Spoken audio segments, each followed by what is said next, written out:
Angjëlli me fytyrën e Melonit vihet në qendër të një hetimi në Rom. Një ngjarje e pazakontë ka tronditur së fundmi Italinë, duke ndezur debate të forta mes artit, fesë dhe politikës. Autoritetet kishtare dhe institucionet shtetërore kanë nisur hetime zyrtare pas pretendimeve se fytyra e kryeministres italiane Giorgia Meloni është shfaqur në figurën e një angjëlli gjatë restaurimit të një afresku historik në Rom.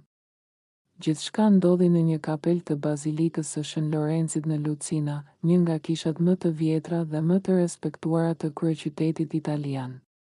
Pas restaurimit të afreskut, besimtar dhe vizitor vunë re se fytyra e një angjëlli dukej çuditërisht e ngjashme me atë të kryeministres aktuale të vendit. Pamjet para dhe pas restaurimit të publikuara nga prestigjiosia La Repubblica treguan një ndryshim të dukshëm. Më parë angjëlli paraqitej si një kerubin klasik me tipare neutrale dhe të buta, ndërsa pas restaurimit fytyra dukej më e pjekur, më realiste dhe, sipas shumë kujt, me ngjashmëri të fortë me Melonin. Ky zbulim shkaktoi menjëherë reagime të ashpra. Ministria Italiane e Kulturës dërgoi inspektor në vend ngjarje për të verifikuar nëse kishte pasur ndërhyrje të paautorizuara artistike apo shkelje të rregullave të ruajtjes së trashëgimisë kulturore. Ndërkohë, Dioqeza e Romës shprehu zhgënjim të thellë, duke deklaruar se arti fetar duhet të mbetet i shenjtë dhe i paprekur nga ndikimet politike apo personale. Ata njoftuan se do të identifikojnë personat përgjegjës për këtë ndryshim të dyshuar, por artisti i afreskut, Bruno Valentinetti, tashmë 83 vjeç, i hodhi poshtë kategorikisht akuzat.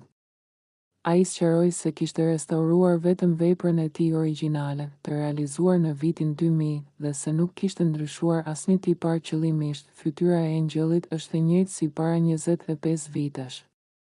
Nuk kam modeluar askënd sipas kryeministres, deklaroi ai për agjencinë italiane. Sipas Valentinetit, restaurimi ishte bërë thjesht për të riparuar dëmet e shkaktuara nga uji dhe lagështira, të cilat kishin zbehur ngjyrat dhe detajet e pikturës. Edhe prifti i famullisë konfirmoi këtë version, duke theksuar se punimet kishin qenë teknike dhe të domosdoshme për ruajtjen e afreskut. Nuk e kuptoj pse është krijuar gjithë kjo bujë, u shpreh ai. Qëllimi ishte vetëm mirëmbajtja.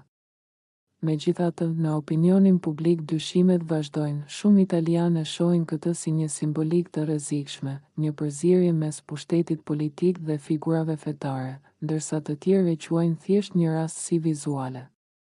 Rrjetet sociale janë mbushur me komente ironike, teori konspirative dhe krahasime fotografike mes angjëllit dhe Melonit. Disa pyesin, a ishte kjo një ndërhyrje e qëllimshme për ta paraqitur kryeministren si figurë hyjnore, apo thjesht një iluzion optik i krijuar nga restaurimi?